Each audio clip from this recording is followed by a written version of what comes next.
उत्तर प्रदेश की योगी सरकार पर जमकर बरसे पूर्व कैबिनेट मंत्री रविदास मल्होत्रा। सरकार की विफलताओं को गिनवाते हुए क्या कहा रविदास मल्होत्रा ने हमारे सहयोगी इकबाल अहमद से, आइए आपको दिखाते हैं एबीपी 24 की ये एक्सक्लूसिव रिपोर्ट। गिरते हैं शहसवार ही मैदान जंग में, वो तिफल क्या गिरेंगे जो घुटनों के बल चले। जी हाँ, बात कर रहे हैं पूर्व मंत्री रविदास मल्होत्रा जी की, जो इस वक्त हमारे साथ मौजूद हैं। आइए उनसे कुछ बातचीत करते हैं। वर्तमान में जो प्रदेश में भारतीय जनता पार्टी की सरकार है उसको लेकर उनका अपना क्या नजरिया है, कितना संतुष्ट है विपक्षी खेमा, इसको लेकर हम आज उनसे चर्चा करेंगे। हमारे साथ मौजूद है रविदास मल्होत्रा जी। भारतीय जनता पार्टी की सरकार सारे मोर्चों पर फेल हो गई है। लगातार महंगाई बढ़ रही है, बेरोजगारी बढ़ रही है, अपराध बढ़ रहे हैं, आत्महत्याएं लोग करने पर मजबूर हो रहे हैं। प्रदेश में गुंडा माफिया और जंगल राज कायम हो गया है। प्रदेश में जो बेरोजगार लोग हैं उनकी नौकरी छिन रही है। जीडीपी ग्रोथ -24 तक पहुंच गया है। बाजार में न बिक्री हो रही है, न फैक्ट्रियों में उत्पादन हो रहा है। लोगों को रोजगार मिलना तो दूर की बात है, जो लोग रोजगार में लगे हुए थे उनका रोजगार छीनने का काम हो रहा है। सभी मोर्चों पर यह सरकार पूर्ण रूप से फेल हो गई है। इस सरकार को एक दिन भी और अब सत्ता में रहने का कोई नैतिक अधिकार नहीं रह गया है। नेताजी, इस वक्त जो है समाजवादी पार्टी और समाजवादी पार्टी के जो कार्यकर्ता हैं लगातार सत्ता पक्ष पर हमलावर हो रहे हैं और लगातार जो है प्रदेश की बिगड़ी हुई व्यवस्था को लेकर जो है आंदोलन कर रहे हैं और उनको जिस तरह से उनके ऊपर लाठियां चलाई जा रही हैं, क्या कहना चाहते हैं आप इस बात को लेकर? प्रदेश में लोकतंत्र समाप्त हो गया है और भारतीय जनता पार्टी की सरकार तानाशाही के माध्यम से सरकार चला रही है।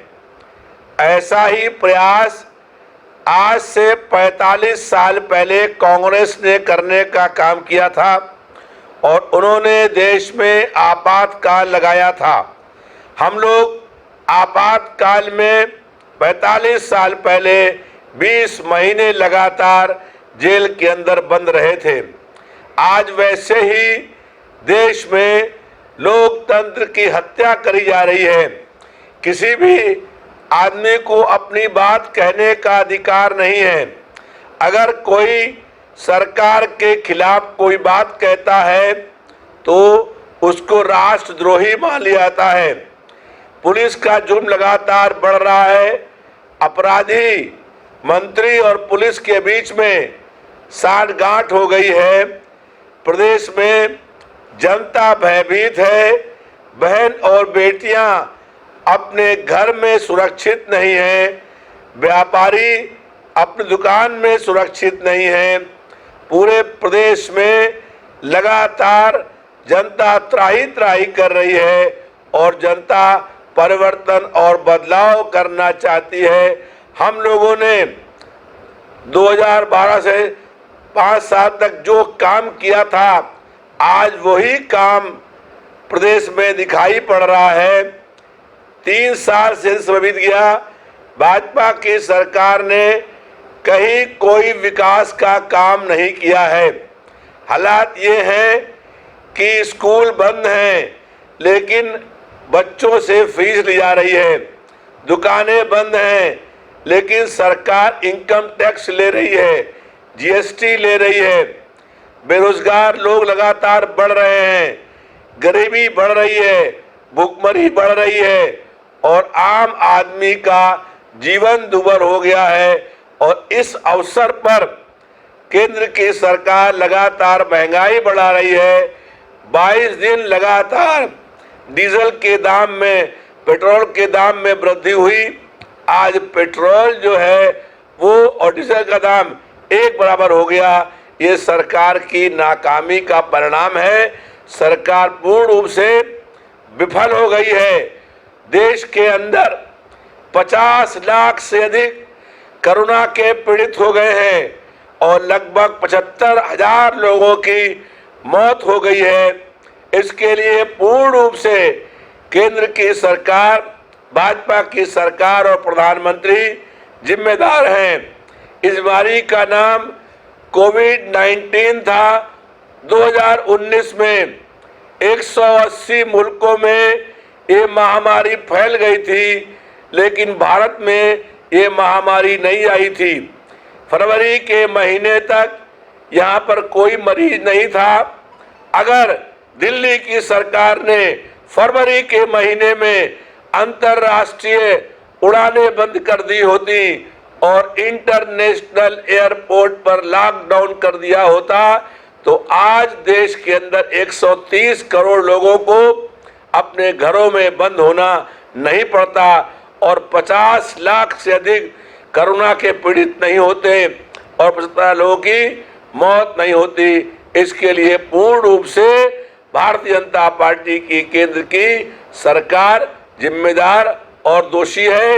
एक आदमी की लापरवाही का परिणाम पूरा देश भुगत रहा है।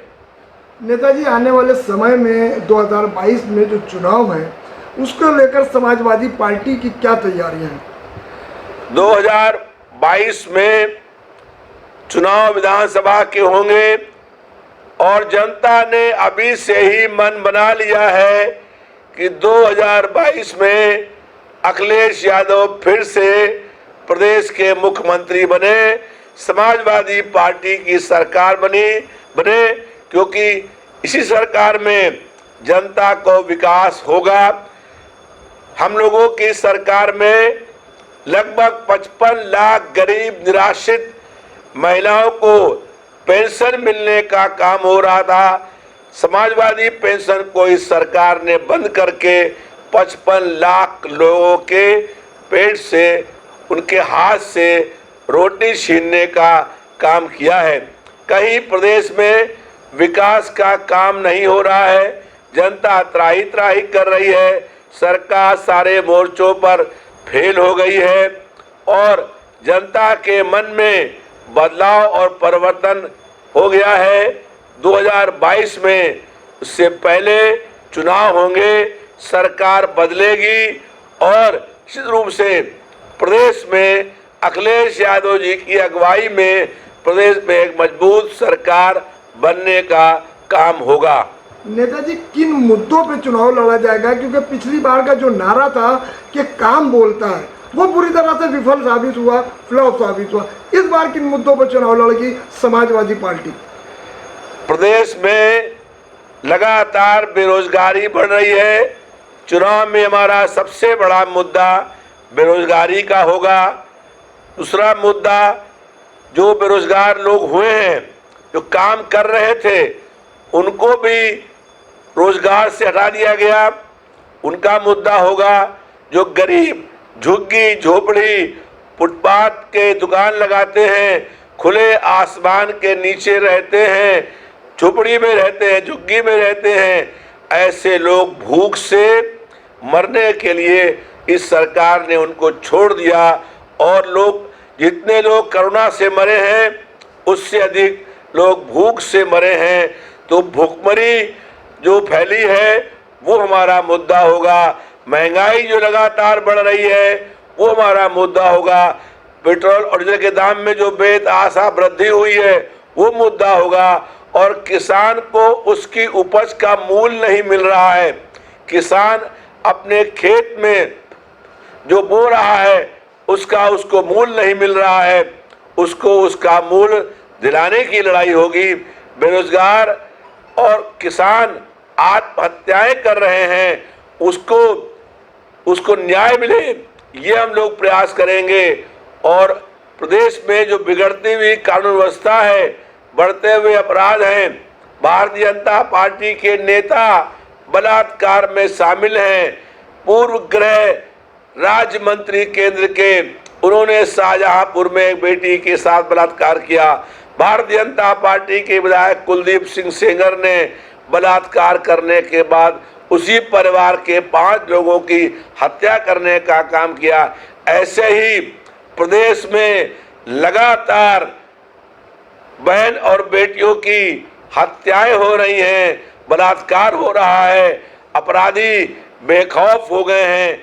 इन तमाम मुद्दों को लेकर के और सबसे बड़ा मुद्दा विकास का मुद्दा होगा। हम लोगों की सरकार में जो विकास है, जो दिखाई पड़ता है, जनता उस समय उन लोगों के बहकावे में आ गई जिन्होंने नफरत की राजनीति फैला करके चुनाव जीतने का काम किया।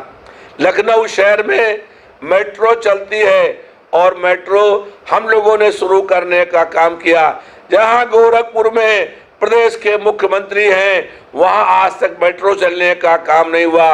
बनारस में जहां पर प्रधानमंत्री सांसद हैं दोबारा, वहां मेट्रो चलने का काम नहीं हुआ। इससे साबित होता है कि प्रदेश में विकास का काम केवल सपा की सरकार करने का काम करेगी। हम विकास के मुद्दे को लेकर के बेरोजगारी, महंगाई, गरीबी, भूखमरी, इन तमाम मुद्दों को लेकर के जनता के बीच में जाएंगे। जनता हमारे साथ में खड़ी होगी। और सबसे बड़ी बात यह है कि आज जो कोरोना के काल में लोगों की मौतें हुई हैं, उसके लिए भारतीय जनता पार्टी की सरकार जिम्मेदार है। और कहीं किसी सरकारी अस्पताल में कोरोना का इलाज नहीं हो रहा है। इसका प्रमाण यही है कि प्रदेश सरकार के 2 कैबिनेट के मंत्रियों की कोरोना के अंदर मौत हो गई। जब सरकार अपने कैबिनेट मंत्रियों का इलाज नहीं कर पाई तो आम जनता का इलाज कहां कर पा रही होगी। इसलिए ये साबित हो गया है कि भारतीय जनता पार्टी सारे मोर्चों पर फेल हो गई है। अब इस सरकार को एक दिन भी और जनता बर्दाश्त करने को तैयार नहीं है। अगर चुनाव आज ही हो जाए तो समाजवादी पार्टी को 351 सीटें मिलेंगी और भारतीय जनता पार्टी का पूरे प्रदेश से सफाया हो जाएगा। बहुत बहुत शुक्रिया हमसे बातचीत करने के लिए। ये थे हमारे साथ में पूर्व मंत्री रविदास मल्होत्रा जी, जिन्होंने ये बताया कि तमाम जो वो मुद्दे हैं, बढ़ती हुई बेरोजगारी, महंगाई, भ्रष्टाचार, बलात्कार और जो ताज़ा मामला कोविड-19 का हमारे देश में रहा है, उसमें देश की जो सरकार थी, उत्तर प्रदेश की जो सरकार थी, पूरी तरह विफल साबित हुई। और इन्हीं मुद्दों को लेकर हम 2022 के चुनाव में जनता के पास जाएंगे। कैमरा पर्सन सरफराज के साथ ABP 24 न्यूज़ से मैं इकबाल अहमद, हर खबर की तह तक।